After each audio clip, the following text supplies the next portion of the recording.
4차 산업혁명의 기본 원리, 이걸 강조하려고 합니다. 기본 원리. 여러분들이 4차 산업혁명에 대해서 이야기를 많이 들으셨죠. 뭐 수십 번 들으셨을 겁니다. 오히려 이제 진부하게 느끼실 정도라고 생각이 드는데, 제가 강조하고 싶은 거는 기본 원리가 있어요. 그러면은 기본 원리를 알면은 내 사업에도 적용할 수 있는 거죠. 그래서 그거를 좀 여러분들한테 전하고자 합니다. 말씀드리는 순서는 이와 같이 4차 산업의 기본 원리, 그리고 혁명, 그리고 두 번째는 이 4차 산업의 기본적인 원리가 뭔가, 왜 사람들이 얘기하는 것인가, 그 얘기를 하고 이제 그 다음에 우리 지역 또는 내 사업에 어떻게 적용할 수 있는가, 그 얘기를 해보도록 하겠습니다. 다 여러분들 아시다시피 이제 4차 산업혁명이라면 1차, 2차, 3차가 있지 않았겠습니까? 1차 산업혁명은 18세기에 이제 기계혁명이죠. 증기기관이 나와가지고 생기는 게 산업혁명이죠. 우리가 통상적으로 알고 있는 이 산업혁명입니다. 이 산업혁명을 통해 가지고 비로소 기계가 일을 하게 된 거예요. 그전에는 일한다는 거는 사람이 하든지 동물이 하든지 그랬어요. 기계는 일 안 했어요, 그 당시에. 기계를 안 하다 이제 처음으로 기계가 일을 하기 시작한 거죠. 증기기관이죠. 영국에서 시작됐죠. 그 다음에 혁명이 전기혁명입니다. 2차 산업혁명. 이 2차 산업혁명은 19세기에서 20세기 초, 그러니까 1800년대 후반에 시작됐어요. 이거 전기입니다. 우리 알고 있는 에디슨, 이거 불 켜는 거예요. 이런 혁명. 그리고 모터, 패러데이나 이런 사람들이 모터를 발명해가지고 지금 가정에서 공장에서 일하는 거 보면 다 모터가 일하죠. 전기 바퀴가 도는, 모터가 도는 거예요. 그 혁명입니다. 그렇게 함으로 해서 대량 생산이 가능해지고 이렇게 이제 저녁을 밝히는 세상이 된 거죠. 그 다음에 이제 3차 산업혁명이 바로 이제 정보혁명입니다. 정보혁명. 우리가 지금 누리고 있는 혁명이 바로 이 과실이죠. 그러니까 우리나라는 우리나라 역사를 한번 다시 대입해 보면은요. 1차 산업혁명 시기가 1700년 후반이에요. 1766년 뭐 이때가 증기기관이 나오던 시대인데, 그때 우리나라는 무슨 시절이냐면 영조 있던 영조 시대. 영조가 사도세자 두지에다 가둬가지고 죽이느니 마느니 뭐 그 시절입니다. 그런데 지구 반대편에서는 기계가 일을 하던 시대가 된 거예요. 탄광에서 물 품어 올리는데 증기기관이 가서 일하고 그런 시절이죠. 그러다가 2차 산업혁명 시대가 됐을 때, 이건 주로 이제 유럽하고 미국 쪽에서 시작되는데, 모터가 나온 거죠, 모터가. 이때는 우리나라는 뭐였냐면 1800 몇 년대예요. 1800 후반. 그때가 이제 우리나라는 이제 또 대원군 시절이죠. 이거 하필 또 그때가 우리 또 그래요. 그래가지고 세국 딱 가로막고 뭐 외국 문명을 받아들이지 않는다는 뭐 그러고 있는 거죠. 그래가지고 어떻게 됐어요? 나라 잃고, 지금도 이게 김정은이한테 협박당하는 게 바로 그때 나라를 잃었기 때문에 그런 거 아닙니까? 그런 처지죠. 그런데 천만다행으로 3차 산업혁명, 정보혁명에서는 좀 정신 차려가지고, 그래서 지금 우리 먹고 사는 게 다 이거죠. 우리 지금 떵떵거리고 살잖아요. 한겨울에 고속도로 휴게소 가면은 막 화장실에 가면 따뜻한 물 나오잖아요. 이게 어디서 오는 거냐면 이게 이 3차 산업혁명에서 우리가 따라왔기 때문에 그런 거예요. 그래서 그때 3차 산업혁명 시대에 막 인터넷 붐이 일고 막 컴퓨터 보급되고 그럴 때 산업혁명에서 늦었지만은 정보혁명에서는 뒤따라가자 이래가지고 이렇게 온 거죠. 그때 역할을 크게 한 분이 김대중 대통령이죠. 여러분, 김대중 대통령이 초고속 통신망 깔고 막 그랬는데, 그분이 나는 그래서 컴퓨터를 잘 아는 분인 줄 알았어요. 컴맹이라고 그러시더라고요. 그래서 그분 컴퓨터를 어떻게 썼냐고 그랬더니 독수리 타법으로 이렇게 했다고 그래요. 그런 벽입니다. 근데 이 과정을 거쳐가지고 우리가 지금 전 세계에 나가서 선지국 소리도 듣고 떳떳하게 사는데 지금 우리 앞에는 바로 이제 이것이 와 있는 거죠. 4차 산업혁명에 물결이 오는 거예요. 그러니까 물결을 타야 돼요. 물결을. 혁명의 물결이 타는 거예요. 이 4차 산업혁명의 물결은 인공지능, 여기 IoT라고 제가 썼는데요. IoT라고 했는데 이거는 이제 사물 인터넷입니다. 사물 간의 연결. 그러니까 인공지능. 요 시스템이에요. 요 시스템이 지금 밀려오고 있는 거예요. 우리는 4차 산업혁명으로 부르기도 하고 미국에서는 이제 디지털 트랜스포메이션 해가지고 우리 모든 하는 일들을 컴퓨터화하는 거죠. 그 과정에 지금 있는 거죠. 근데 그 지능을 가진 컴퓨터 시스템으로 만드는 그런 과정이 있어요. 이 물결을 타느냐, 타고 올라타서 가느냐, 못 타느냐에 따라서 이제 우리 20년 후에 우리 자손들이 추운 겨울에 길거리에서 따뜻한 물로 손을 씻을 수 있는지, 에어컨 여름에 빵빵하게 틀 수 있는지 없는지 이제 결정이 되는 거죠. 이 물결을 일으키는 것은 그러니까 기술이에요, 기술. 그러니까 이때 전기기관이 나와가지고 이렇게 된 것이고, 그러니까 전기 모터가 나와서 된 것이고, 컴퓨터가 나오고 인터넷이 나와서 된 것이고, 지금 여기는 기술이 몰고 오는 거예요, 기술이. 인공지능, 사물 인터넷, 이것이죠. 빅데이터.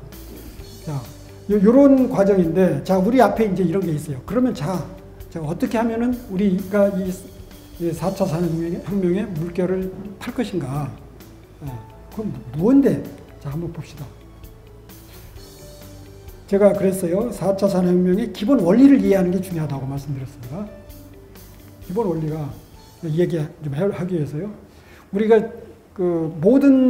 거의 모든 제품에 또는 모든 서비스에 그 생산 공정이 있어요. 공정이 있습니다. 그러면은 보면은 첫 단계는 뭐냐면 기획이에요. 어떤 걸 만들 것인지 기획을 합니다. 옷을 만들 것인지, 웃도리를 만들 것인지, 바지를 만들 것인지, 모자를 만들 것인지 등등등 기획을 합니다. 그 다음에 디자인이에요. 실제로 이제. 카라를 같은 카라를 이렇게 할 것인지, 늘릴 것인지, 짧게 할 것인지, 그리고 색깔을 어떻게 할 것인지, 그리고 생산하지 않습니까? 생산하시죠. 그 다음에 홍보합니다. 그리고 판매하죠. 그 다음에 판매하다 보면은 이제 결산하는 거죠. 피드백. 그래가지고 또 그 다음 제품 또 만들고 이러죠. 그래서 우리가 매일 입는 옷도 이런 식으로 하는 것이고, 자동차도 이런 공정을 거치는 것이고, 다 그렇죠. 그래서 자동차 같으면은 기획을 해서 이렇게 생산해서 이게 그 제품이 완성돼서 팔려가지고 이게 좀 결산까지 할 때까지 보면 한 시간이 한 4, 5년 걸리는 거죠. 자, 그럼 제가 퀴즈를 좀 드리도록 하겠습니다. 세계 최대의 부자. 여러분들, 의류에서 또 제일 돈 많은 사람이 누구예요? 그러니까 빌 게이츠 맞먹는 사람이에요. 오, 자, 일본에서 돈 제일 많은 사람. 일본에서 돈 제일 많은 사람. 누구죠? 유니클로. 야나이 다다시. 이 오르테가는 자기가 창업한 거예요. 40년 전에.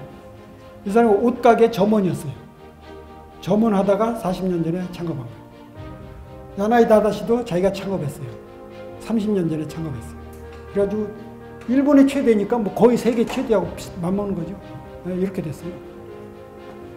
이 사람들이 다른 사업이 있는 거 아니야. 자라가 자동차를 생산하든지 전자제품 생산하는 거 아니에요. 옷만 가지고 세계 최대의 부자가 된 거예요. 그러니까 30년 만에 우리나라에서는 섬유 하면은 기억나시죠? 섬유는 좀 슬로우 내려가는 산업으로 알았잖아요. 그런데 이 사람들은 그 사이에 세계 최대의 부를 이룬 거예요. 궁금하죠? 여러분들. 궁금한 것에 대한 답이 바로 4차 산업혁명입니다. 아주 간단한 거예요. 우리 주변에 있어요. 조금 전에도 언급하셨는데, 자, 이 자라나 유니클로 가게 가보셨죠? 자라나 유니클로에 가실 때 왜 그런 가게 가시죠? 유행. 예. 최신 트렌드를 입혀서 예. 스피드가 있어서. 스피드. 바로 정확한 스피드예요. 여러분들 그 자라나 유니클로에 예를 들어서 지난달에 내가 이 자켓을 샀어. 자켓을 안 파나? 유니클로? 이 와이셔츠를 샀어. 근데 너무 좋아. 이번 달에 가가지고 내 동생 선물해야지 하고 이번 달에 가면 있어요? 없어요? 없어요. 없죠. 지난달 거 없어요. 거의 없어요. 그 얘기는 재고가 없다는 얘기예요. 재고 없으면 성공이죠. 그러니까 매번 재고 없이 파는 거예요. 그러니까 세계 최대 부자가 된 거예요. 네. 자, 그러면 이제 알았어요. 재고를 만들지 않고 매달 제품을 바꿔가지고 계속 공급하는 거예요. 그럼 그거예요, 그거. 자, 그러면 그게 어떻게 그렇게 가능하지? 여기가 핵심입니다. 여기가 핵심이에요. 요거를 하면은 4차 산업혁명에 우리가 물결을 타는 거예요. 조금 전에 제가 제품을 만든다는 거는 처음에 기획을 하고 디자인하고 생산하고 마케팅하고 판매 이렇게 한다고 그랬잖아요. 그거를 제가 직선으로 그랬지 않습니까? 직선으로 그랬어요. 근데 제가 여기서는 원으로 그렸습니다. 다시 구성을 바꿨어요. 그리고 중앙에 뭘 넣냐면 저는 빅데이터, 인공지능, 사물 인터넷에 데이터 센터를 둡니다. 그래서 데이터 센터에서 각 단계에서 일어나는 정보를, 데이터를 다 수집을 해요. 이렇게. 이 데이터 센터에서 생산 공정에서 지금 어떤 걸 생산하고 있고, 마케팅은 어떤 제품을 중심으로 하고 있고, 판매는 어떤 현장에서 얘기 다 할 수 있죠. 지금 알 수 있잖아요. 지금 물건 사면은 다 바코드 이렇게 꾹 그어가지고 하죠. 그리고 카드 되게 쓰잖아요. 카드 쓰면 어떤 사람이 어떤 물건을 사갔다는 거 다 알아요. 네, 데이터 센터. 그래서 소비자가 원하는 거를 신속하게 만족시켜 주는 겁니다. 그러니까 제조와 소비자를 결합시키는 거예요. 지금 제가 얘기를 해보니까 여러분들 뭐 대단한 것 같지만 사실 보니까 아니 소비자가 원하는 거 빨리 만족시켜 주는 게 제일 장땡 아니에요? 다른 수가 있나요? 없잖아요. 결국 뻔한 거예요. 다 우리 알고 있는 겁니다. 알고 있는 건데 이 자라하고 유니클로는 그걸 미리 준비해서 해온 거예요. 그래서 이 사람들은 4차 산업혁명이라는 단어가 나오기 전부터 이렇게 한 거예요. 그리고 컴퓨터가 나오기 전부터 이 사람들 머릿속에서는 소비자가 원하는 걸 빨리 캐치해가지고 공급한다. 그걸로 똘똘 뭉친 거예요. 그러다 보니까 컴퓨터가 나오니까 컴퓨터를 이용해서 그걸 했고, 그 소비자 요구를 빨리 만족시키는 거. 컴퓨터가 나오니까 빨리 했고, 인터넷이 나오니까 그걸 빨리 했고, 인공지능이 나오니까 빅데이터 나오니까 그걸 또 이용해서 하고. 그러니까 제가 이 가운데 있는 것이 인공지능 빅데이터 이게 중요하다고 얘기는 했지만은 이거는 사실 이건 목적이 아니에요. 수단인 거예요, 수단. 목적은 뭐냐면은 소비자가 원하는 걸 빨리 만족시키는 거예요. 그것이 핵심입니다. 4차 산업혁명의 핵심은 소비자가 원하는 걸 빨리 만족시키는 거예요. 그래서 조금 전에 제가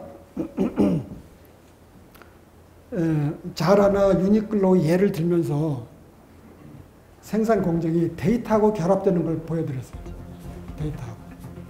데이터하고 결합돼서 생산 공정을 재구성했잖아요. 데이터 중심으로 재구성했지 않습니까? 그거를 다시 한번 제가 설명해 보겠습니다.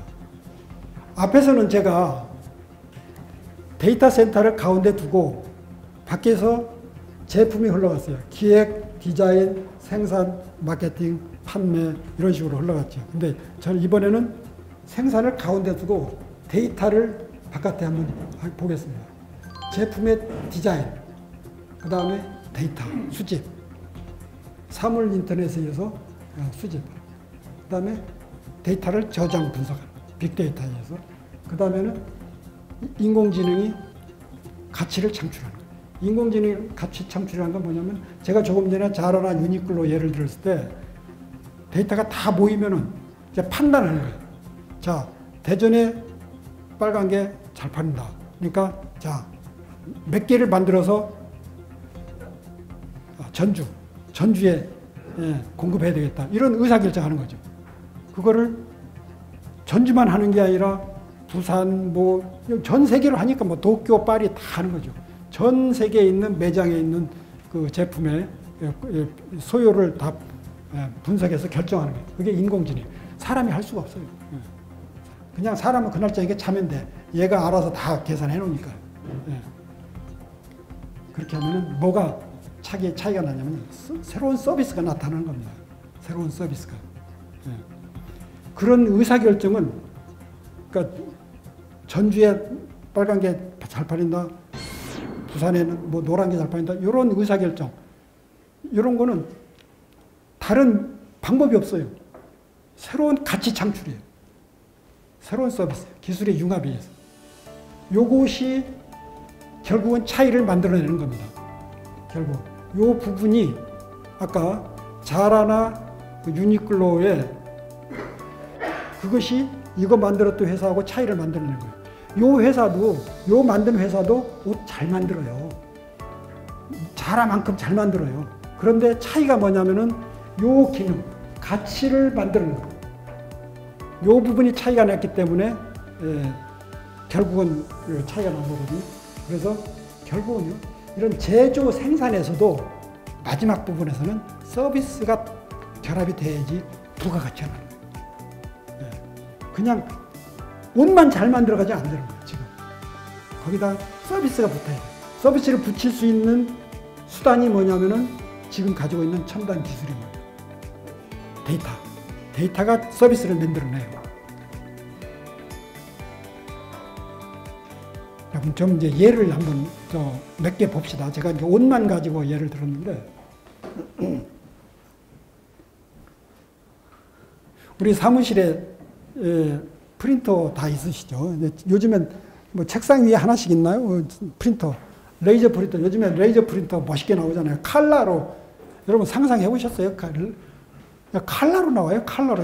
저 사진관에 사진 그 출력하듯이 칼라로 다 나오잖아요. 거기에는 굉장히 하이테크입니다. 전 세계에서요, 레이저 프린터 만들 수 있는 나라가 얼마 없어요. 한국에서도요, 삼성이 한때 열심히 하다가 뛰었어요. 그게 아주 하이테크입니다. 그런데 왜 거기서도 그렇게 차이가 나버렸냐? 왜? 굴지 회사들이 다 손 띄고 나갔냐? 조금 전에 얘기한 그거예요. 차이가 뭐냐면, 여러분들 보세요. 자, 40만 원, 50만 원짜리 레이저 프린터 쓰시는데, 토너는 어떻게 갈아요? 토너 값은 어떻게 돼요? 예? 비싸죠? 토너 한 번 갈려면 얼마 들어요? 토너 한 개가 6, 7만 원 하고, 이게 세트로 4개인가 갈죠? 예. 그러면 2, 30만 원 들어요. 근데 되게 1년에 한 두세 번 갈잖아요? 그러니까 1년 쓰면은요, 이게 토너가 이제 본체보다 비싸요. 더 많이 들어요. 그 비즈니스 모델이 세계를 제패한 거예요. 그러니까 기능에서는 A라는 회사 제품하고 B 회사 제품, C 제품이 거의 비슷한 거예요. 근데 마지막 서비스에서 어떻게 했냐면은 지금 세계를 제패하는 회사들은 본체를 싸게 팔아. 싸게 줘, 그냥 거저 쓰게. 그러고서 토너를 갈게 한 거예요. 토너를 갈게 해서 토너 장사를 바뀐 거죠. 비즈니스 모델이 바뀐 거예요.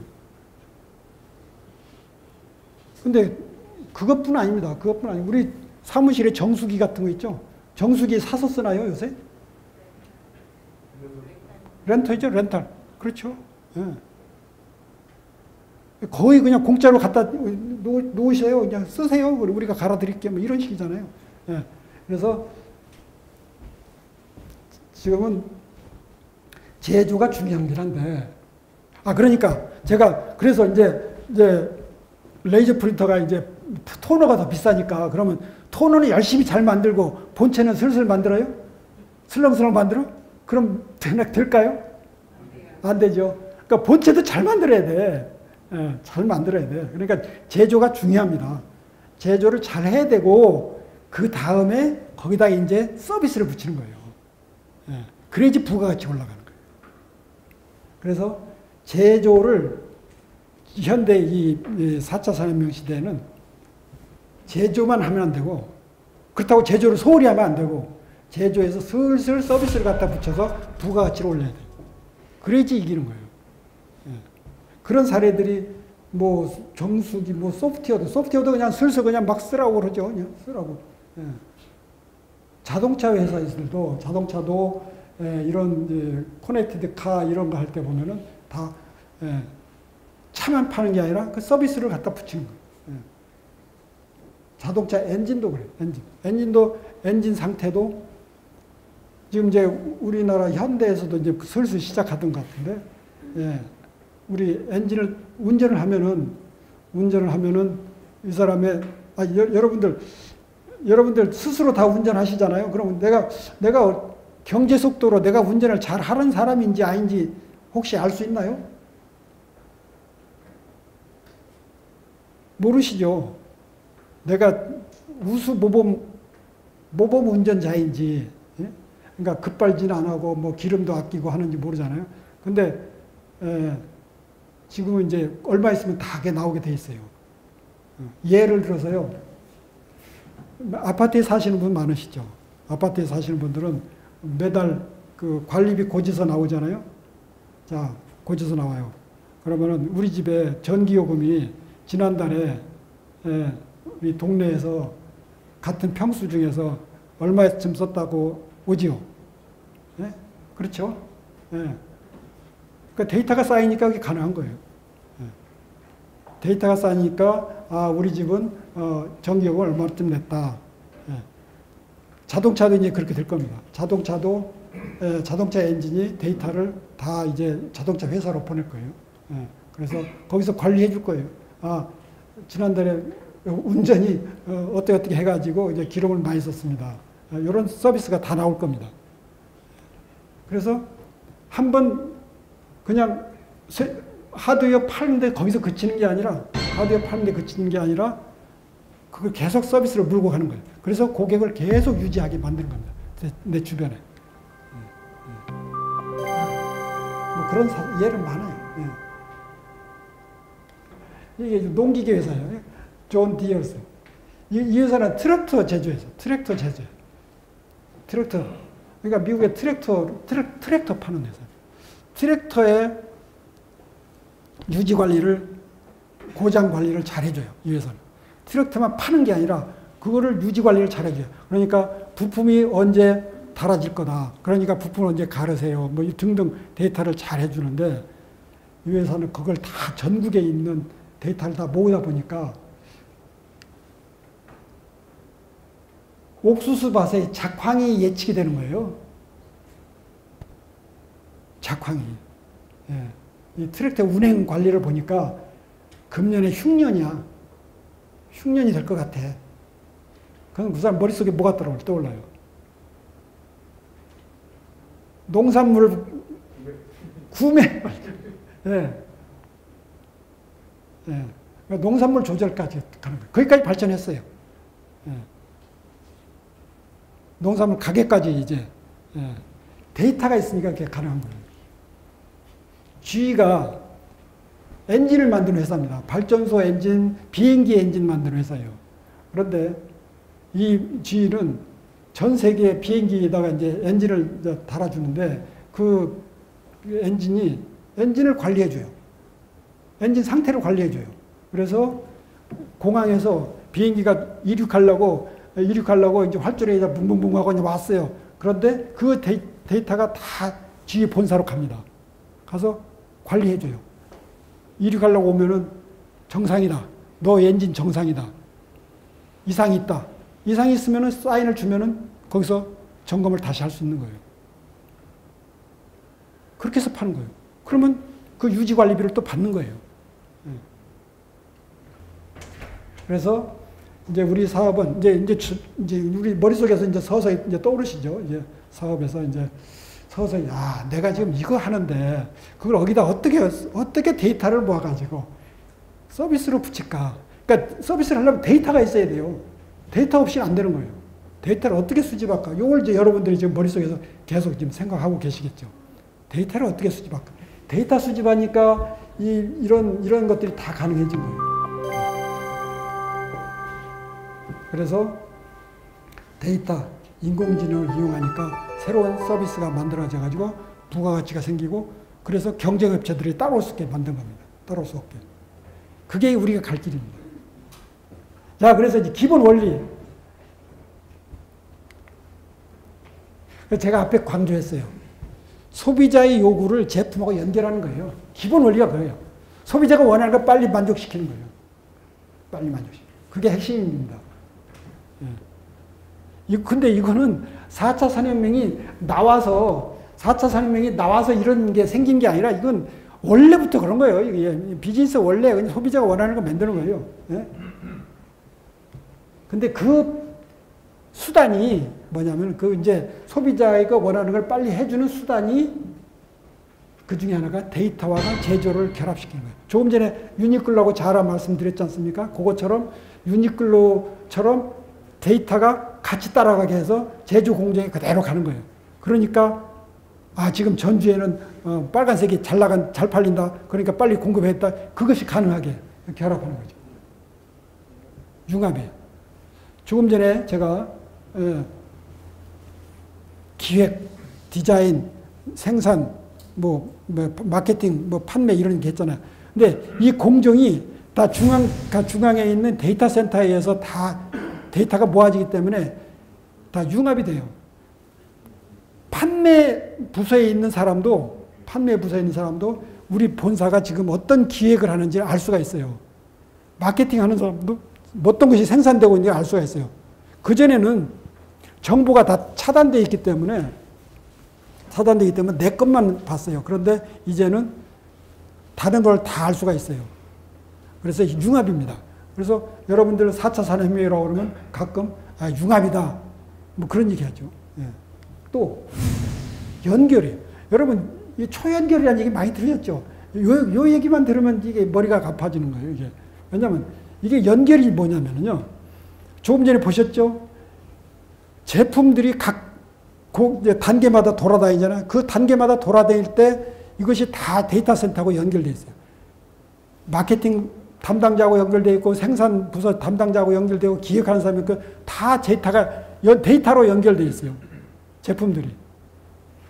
그래서 연결이에요.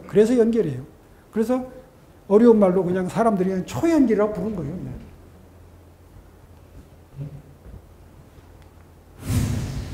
그래서 이게 이제 제일 원래 이게 제안했던 이제 4차 산업혁명을 제안했던 그 클라우스 슈밥 회장이 썼던 말인데 사이버 피지컬 시스템입니다.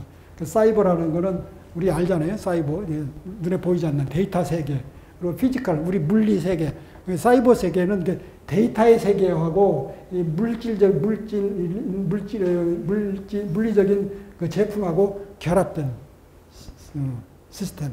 그래서 4차 산업혁명 하면은 특징을 이렇게도 얘기하고 저렇게도 다 얘기하죠. 그런데 결국 알고 보면은 조금 전에 유니클로하고 자라 예를 들었듯이 그거야. 소비자가 원하는 거 빨리 만족시키는 거. 근데 빨리 만족시키기 위해서 이용된 것들이 데이터와 제조를 결합시키고 융합이 되고 서로 연결하니까 그렇게 된 거죠. 근데 이것이 가능하게 이제 도와주는 것이 센서. 우리 옷 같은 거 봐요. 바코드가 있잖아요. 그거 찍 그으면 되고 또 가게 나갈 때도 결제 안 하고 가면 삑 소리 나고 막 그러잖아요. 그게 다 센서가 붙어서. 센서가 바로 데이터와 연결되는 거죠. 그러니까 센서가 있어야 데이터 수집하는 거예요. 사물 인터넷. 사물과의 연결이에요. 지금은 인터넷은 사람과 사람의 연결인데 지금은 사물과 컴퓨터 연결입니다. 그러니까 여기에 다 센서가 옷이나 제품에 다 센서가 붙어 있기 때문에 센서가 컴퓨터와 연결되어 있는 거예요. 그것이 또 사람하고 연결되고 그래서 이게 사물 인터넷입니다. 우리 자동차에 보면은 그 주인도 모르게 그 내비게이션이 본부하고 연락해가지고 데이터 주고받죠. 그렇죠. 지금 정보가 뭐 도로 상태가 어떻습니다 하고 주고받잖아요. 내 허락도 없이 지들이 놀아요. 그게 사물 인터넷이에요. 사물들끼리 저거로 서로 노는 거예요. 이제 앞으로 되면 이제 예를 들어서 이제 지금 앉아 계시는데 의자가 힘들 거예요. 의자가 지금 우리 주인이 앉아가지고 왜 일어나지도 않고, 그럼 의자가 이제 나중에 언제 끝나지 이게. 그럼 마이크한테 물어보겠죠 이제. 야 언제 끝날 것 같으냐. 그러니까 우리는 사람들은 모르는데 얘들끼리 서로 주고받고, 야 목소리가 아직도 좀 있는 거 보니까 좀 더 클 것 같아. 좀 더 참아야 되겠다. 뭐 이게 이제 사물들 간의 연결이죠. 이런 비즈니스가 이제 시작이 되는 거죠. 많아지는 거죠. 빅데이터, 데이터를 많이 쌓는. 빅데이터 하니까 대단한 것 같지만요. 제가 예를 들어서 아파트 얘기했죠. 아파트 주민들이 한 300세대 이상만 되면은 거기에서 데이터가 쌓아놓으면 정보가 나오는 거예요.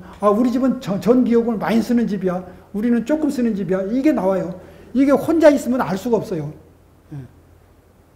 바로 이게 빅데이터예요. 이게 빅데이터예요. 대단한 거 아닙니다. 인공지능. 이거 이제 마지막 판단하는 거. 통신. 요즘에 이제 5G 통신을 해서 고속으로 통신하기 때문에 더 효율이 높아졌죠. 그래서 이제 이런 것들이 4차 산업혁명이 가능하게 되는 기술입니다. 근데 이것은 목적은 아니에요. 제가 얘기했습니다. 목적은 소비자가 원하는 걸 빨리 만족시키는 거예요. 기본론을 정리하면 사물의 정보를 수집하는 거예요. 첫 번째로는 이 사물 정보를 수집해야 돼요. 데이터를 수집해야 돼요. 데이터가 없으면 말이 안 돼요. 그래서 미래에는 데이터가 중요한 겁니다. 데이터. 그래서 데이터를 축적하면 이제 빅데이터라고 이제 부르는 거죠. 그러니까 아파트 관리사무소에서 그 각 세대에 쓰는 물값, 전기값, 요것도 빅데이터예요.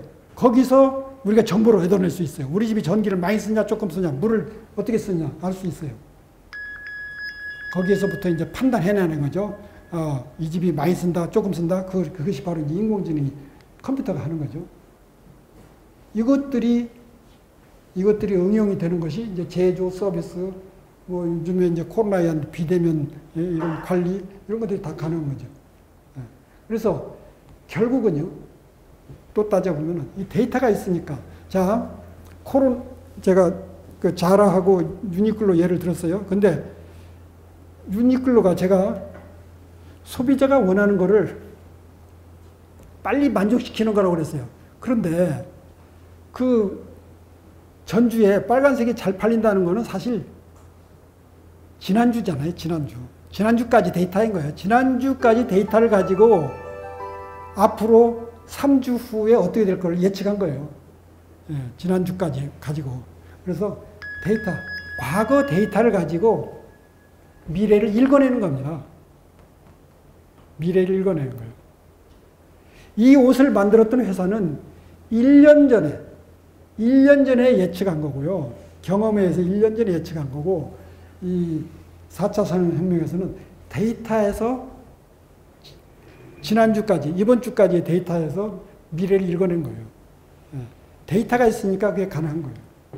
그래서 우리 집에 전기요금도 지난달까지 이렇게 썼으니까 다음 달에 또 이렇게 쓸 거야. 예측이 되는 거예요. 그러니까 그 집에는 이런 걸 팔면 되겠어. 그거죠. 그래서 우리나라에서는 데이터를 중심으로, 제가 앞에서 얘기했어요. 데이터 중심으로 제조업을 재구성해요. 그렇죠? 아까 선형으로 된 거를 원형으로 하고 중앙에 데이터 센터를 두고요. 그래서 그렇게 함으로 해서 소비자 요구를 제조에 직접 결합시켜요. 그거 제가 여러 번 설명했어요. 그렇게 하니까 제조 플러스 서비스로 확대 발전된 거예요.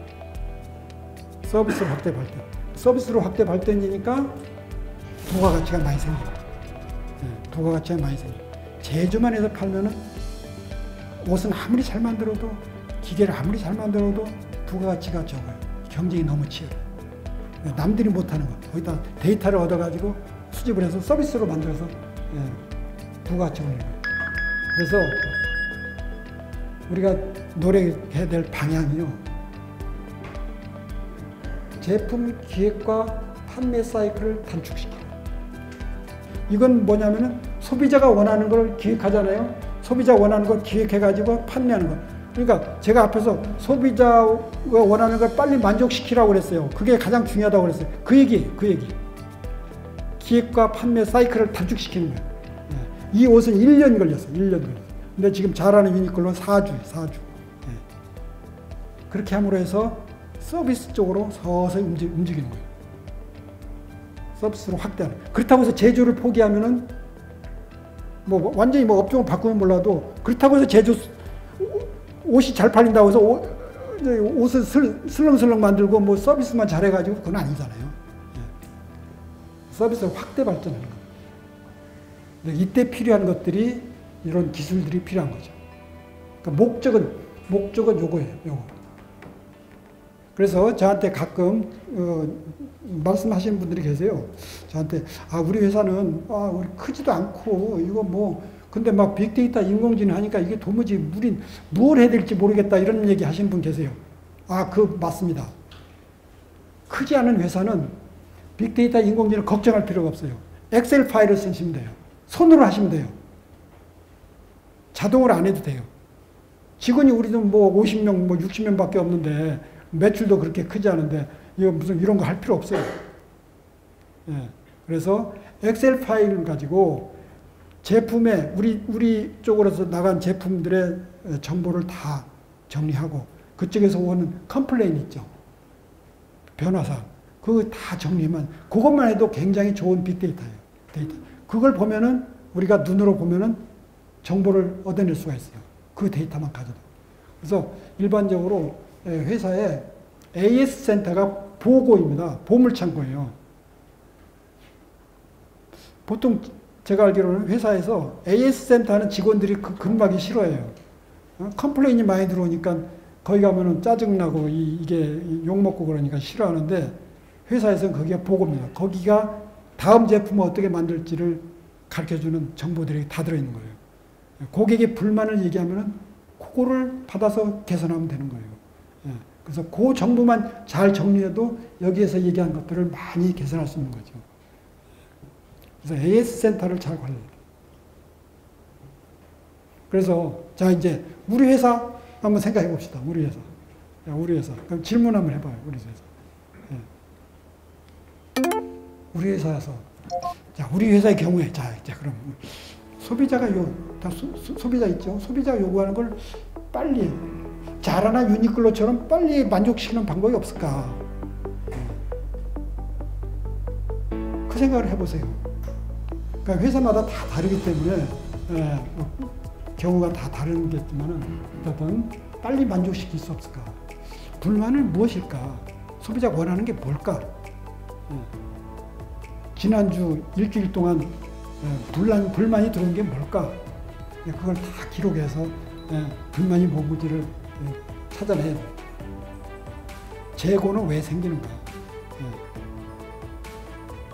재고는 왜 생기는가? 이것을 그럼 재고가 왜 생겼어요? 예측을 잘못한 거 아니에요? 예측을 잘못한 거예요. 예측을 잘못한 원인이 뭔가? 이 비대면 이런 비즈니스가 이제 비대면으로 이제 바뀌는 상황이 되는데 이때는 우리는 어떻게 적응할 것인가? 효율을 어떻게 증가시킬 것인가? 가장 중요한 거예요. 가장 중요한 거예요. 우리는 소비자 데이터를 지금 축적하고 있는가? 수집하고 있는가? 한번 생각해 보세요. 감으로 머릿속에 그렇게 얻어진 데이터에서 우리는 무슨 정보를 뽑아내가지고 새로운 서비스를 붙일 것인가. 그거예요. 목적은 새로운 서비스를 붙이기 위해서 데이터를 모으는 거예요. 그것들이 가능해지는 게 하게 되는 것들이 이것이고 여기에 절대 이것들만 생각하지 마시고 여기에 엑셀도 충분히 가능하다. 그래서 우리 마지막 이제 하겠습니다. 우리 이제 나라로 보면은요, 우리는 이제 5,100만 지금 인구의 주력 산업이 이래요. 반도체, 자동차, 조선, 석유화학, 제철, 요걸로 우리 먹고 살고 있지 않습니까? GDP도 1조 7천억 불, 1인당 3만 불. 예. 그런데 이제 근로시간, 노동 생산성은 이제 거의 정해져 있고요. 그런데 우리나라 문제는 이제 빈부격차가 세계 2위예요. 아시죠? 예. 그러니까 사회적으로 이게 갈등이 많아요. 예. 이것 때문에 그런 거예요. 예. 결국은. 근데 이제 이것이 이제 큰 과제죠. 빈부격차를 줄이는 거. 예. 실업률이 이렇게 커요. 4.5%. 청년 실업률이 이제 40, 청년들은 이제 참 이제 가슴 아픈 이제 10%나 돼요. 예. 요거를 해결하는 방법이, 예? 1조 7천억 불의 GDP에다가 근로시간, 52시간이 정해져 있어요. 노동 생산성 변하지 않아요. 요 틀에 보면은, 요런 산업 가지고 하면은, 이 일자리를 만들 길이 없어요.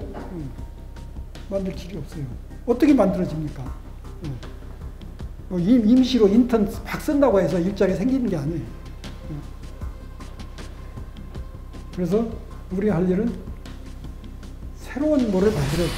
새로운 산업을 만들어야 돼요. 지금 이제 아주 변화가 크잖아요.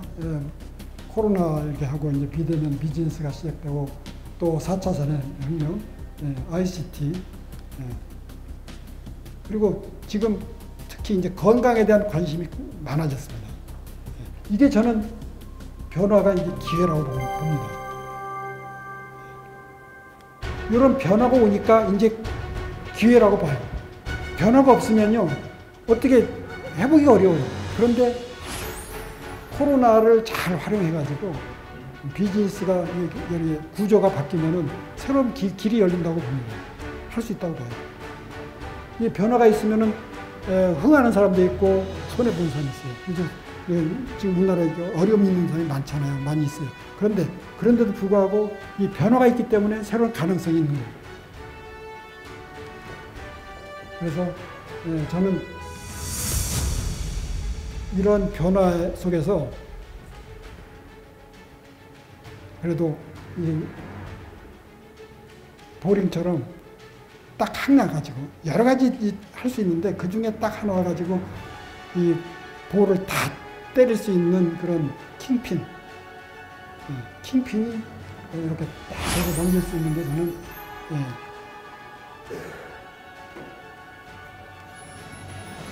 창업이라고 생각합니다. 일자리를 만들면 하는 거예요. 그렇죠? 그런데 변화가 있기 때문에 이미 사업하시던 분들은 어려움이 있어요. 근데 지금 새로운 걸 준비하시는 분들은 기회예요, 기회. 비대면 서비스로 가는 거예요. 비대면 서비스. 새로운 거 일으키는 거예요. 그렇게 해서 창업을 하면은 새로운 일자리가 생기고 산업이 생기잖아요. 그러면은 조금 전에 우리나라 GDP가 1조 7천억 불이었어요. 1조 7천억 불을 늘리는 수밖에 없어요. 앞에 다시 한번 가볼까요?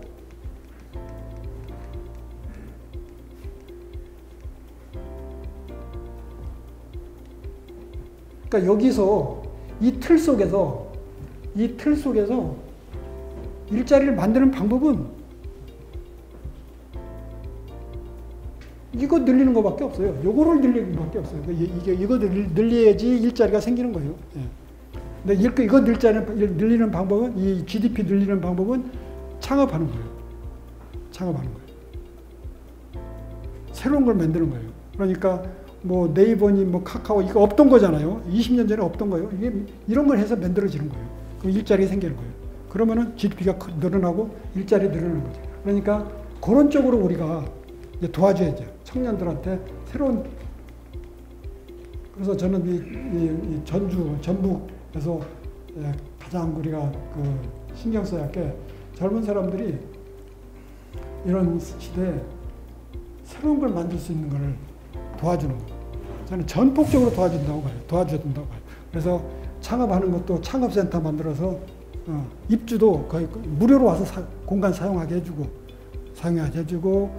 창업하는 것 지도해주고 절차 도와주고 기술적인 거 여기 대학교 있잖아요. 대학교 연결해서 기술적인 지도해주고 또 투자자 연결해주고 그런 일을 도와줘야 돼요.